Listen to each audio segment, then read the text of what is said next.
This is Meridian Grace, and I welcome you to the Awakening Health Show.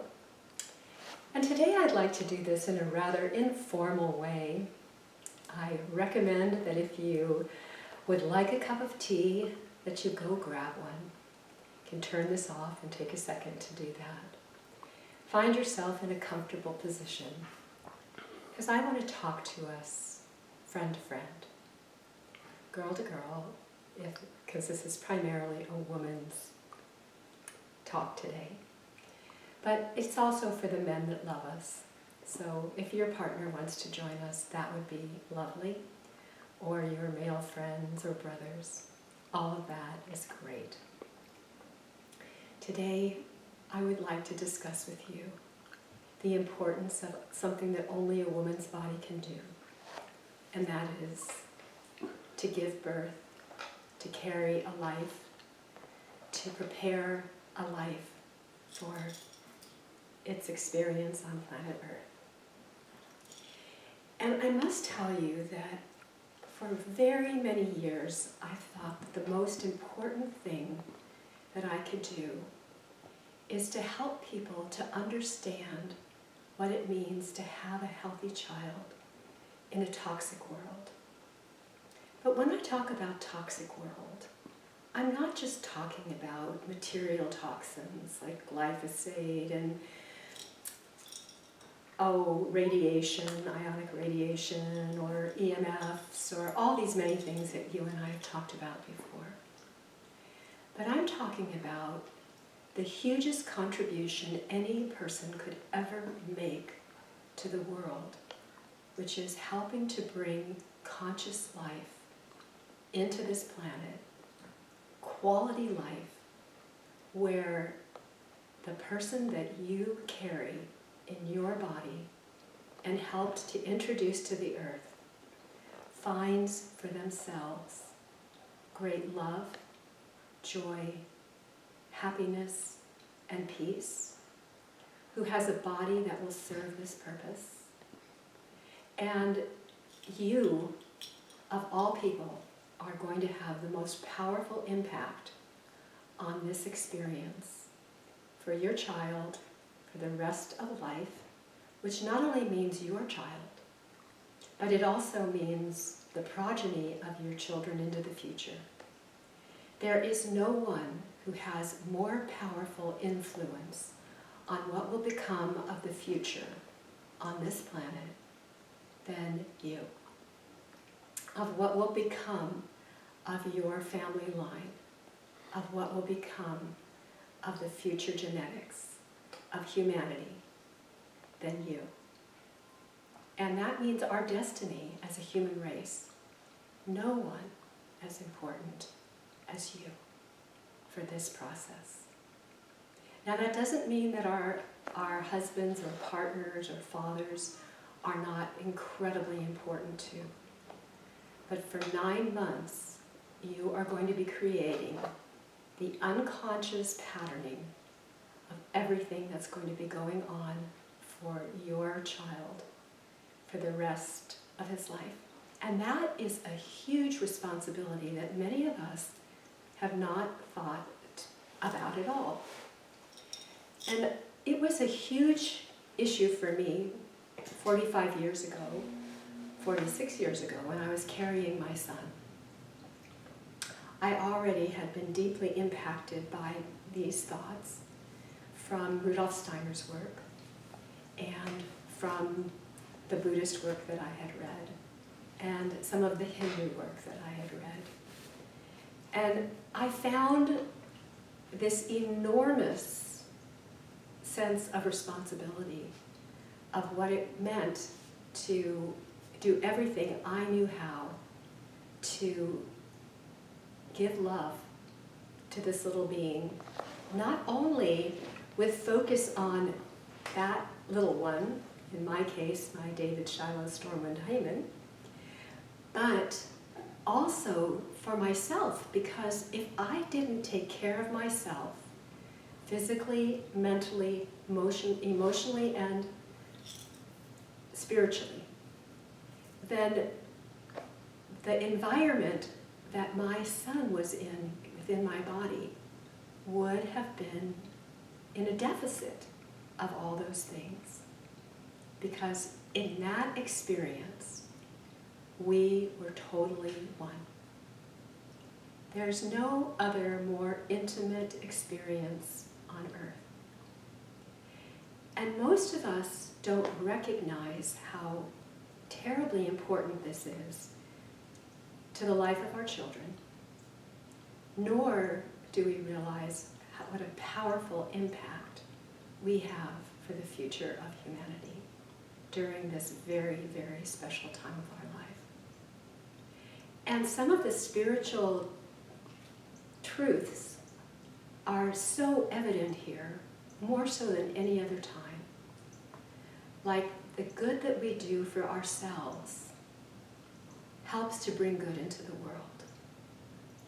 If I nutritionally feed myself well, with beauty, taking time to honor and appreciate the food that I'm eating, maybe even taking time to grow the food that I'm eating, and deepening my connection of appreciation and awe at life growing in the earth itself.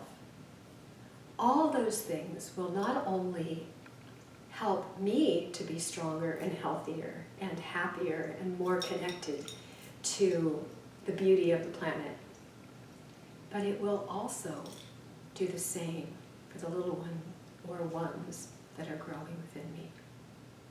And all of this has such a profound impact.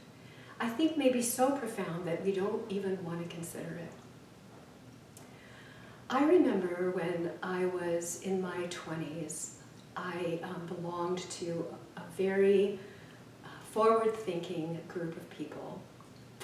And it was some very wealthy people, people who write a lot of self-help books, who have become very famous. They were just like you and me at the time, who had a vision that they wanted to write some books. The group was called The Inside Edge, and this was in Beverly Hills. And I was able to join this group because I was really good at calligraphy. So I offered my calligraphy services instead of paying for being part of the community.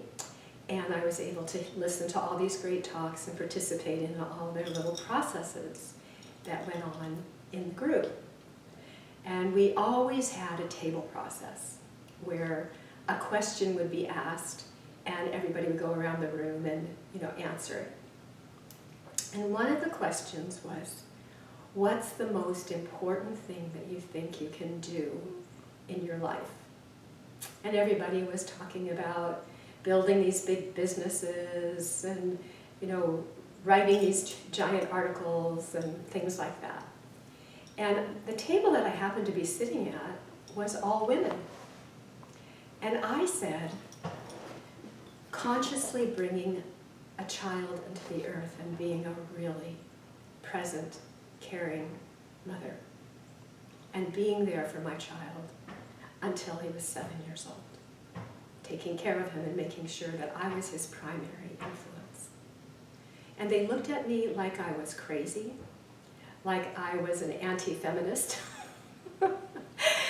that I was thinking too small, that what was important to me was foolish. I was amazed. They were aghast when I said this. And I was kind of shocked and aghast at them. I didn't say anything because I didn't feel it was my place to do so, other than to share, during the little piece that was my piece. But that experience never left me. And I realized that we can be so externally focused that we forget about how important the contribution that we can make by just taking care of and nurturing ourselves. So there are many ways for us to consider this. For me, one of the most profound has to do with homeopathy and something called miasm. Miasm has to do with the genetic influences that are affecting us from the past and what we can do to help clear those through an energetic form of medicine called homeopathy that has, my goodness, over 250 years now of incredible medical clinical history behind it. Hundreds of thousands, if not millions, of case studies exploring with human beings, not with animals, the responses that have happened to the body by taking an energetic substance that physically cannot be seen with, even with an electron microscope. But the information that's offered in this substance basically can help us to clear out energetic patterns that we have inherited from our ancestors. There's also really profound forms of psycho-spiritual work.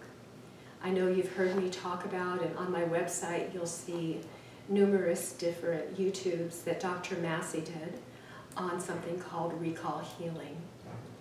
And in recall healing, many times what we find is that a disease process that shows up now is a response to something that happened either, and most of the time this either is in the womb and the first year of life, or from our ancestors who have a relationship to us as far as something called birth order goes. I'm not going to get into the details of this today because that could end up being a 4-part series, an hour each. Just know that the information is already available to you on how that all works on my YouTube channel, which you can also find on my website, awakeninghealth.com. Those two things are incredibly important.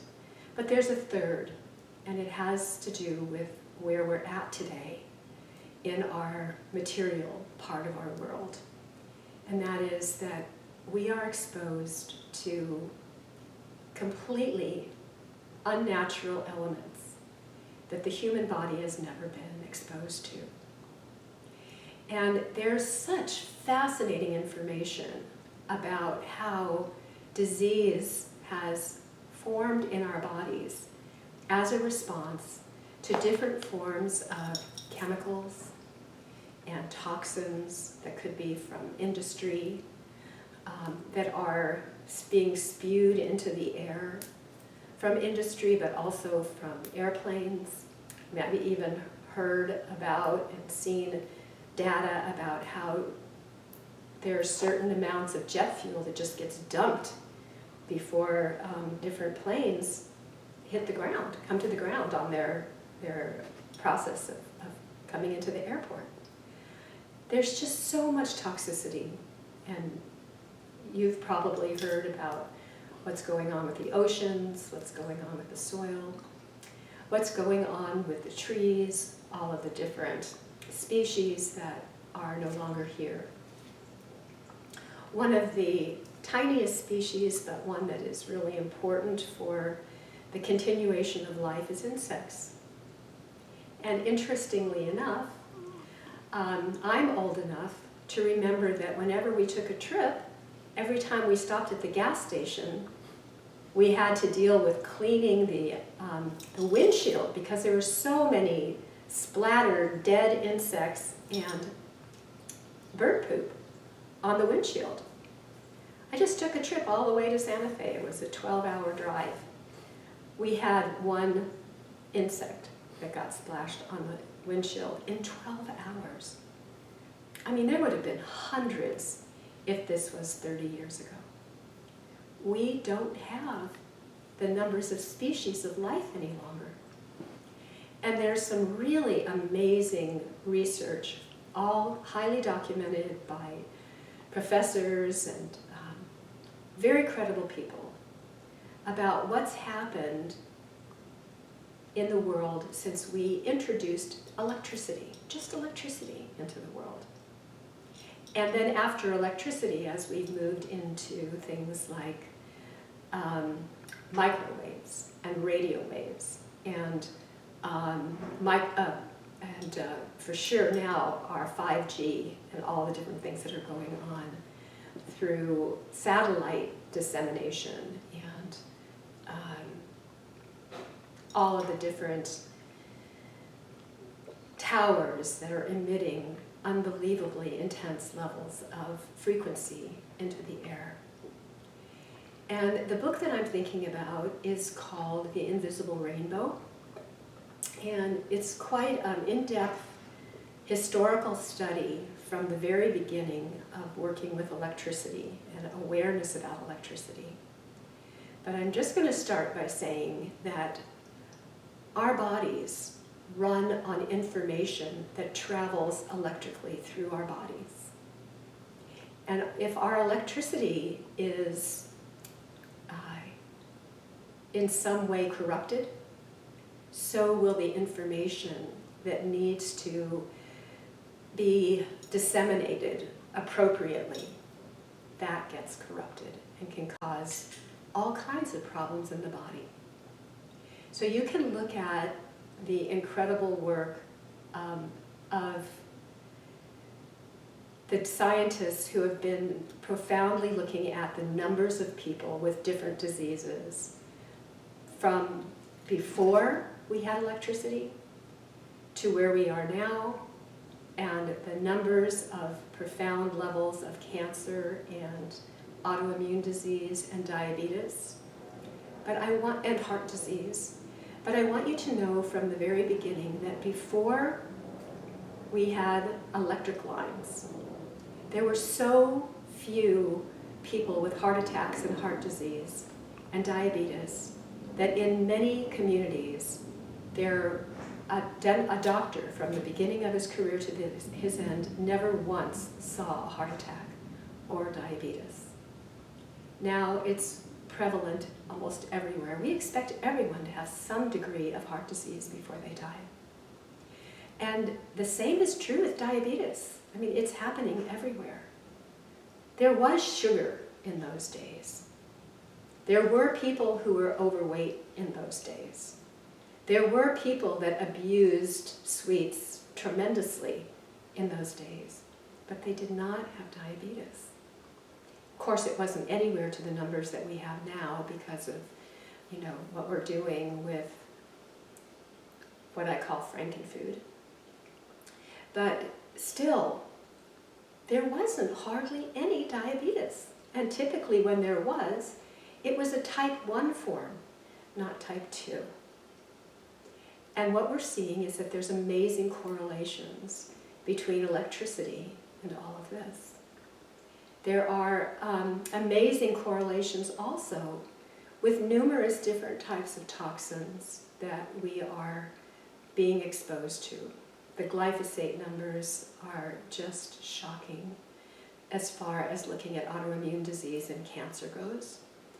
And in many of my YouTubes, I go into great depth explaining to you about the importance of healthy mitochondria and how things like glyphosate and other toxins that we're being exposed to prevent our mitochondria from being able to make what is the source of energy to the human body, which on the physical level, which is ATP. And ATP just cannot be manufactured if the process has a break in the chain and these kinds of chemicals break the chain. So there's so much that we need to consider, and the biggest one is, on the physical level, is how do we create a healthy body for this new one to come into? What can we do to support our contribution to the future of humanity in being a strong and healthy being who's able to ultimately experience and think and make choices for himself, rather than be so toxic that these things are really challenging and difficult for him, for her. So I'm talking to you about things that I think are absolutely essential, and the interesting thing is everything that you do to help yourself helps your family. Everything we do to help ourselves ultimately helps the whole planet. And we don't take it seriously. We don't think it's a big contribution to the world to take care of ourselves. To get to the point where we can think clearly and free of all kinds of propaganda, that we can look into ourselves for a sense of what's really true. And in order to do this, one of the things that's essential is that we have working organs. And that's why it's so important to do some really extensive detox work before we get pregnant. I love it if people are willing to actually take a year to really change their habits, to look at the importance of quality air, quality water, quality breathing, quality habits that support life, ways that we can detox and cleanse ourselves, looking at what is really important. Is having a garden worth the time, so that you know that you have really clean soil that's providing the foundation for some of the food that you're eating? You know, these sorts of questions take on a whole different light when we begin to recognize how important being a mother is, and how important it is that your child have you, particularly for the first year of life, as its primary influence, because it will become whatever it's around. He or she will take on the emotional patterns of whoever your child's caretaker is. So I really beg you to start to really deeply look at this in a new way and to consider these things. And I invite your questions. I'm going to shortly be starting again a little Saturday gathering, probably within a month. And we'll look at including that in a YouTube so that you can hear the information and the sharing that goes on with people who are able to join me physically. I'd also really love to have feedback from you about things that you'd like to learn more about.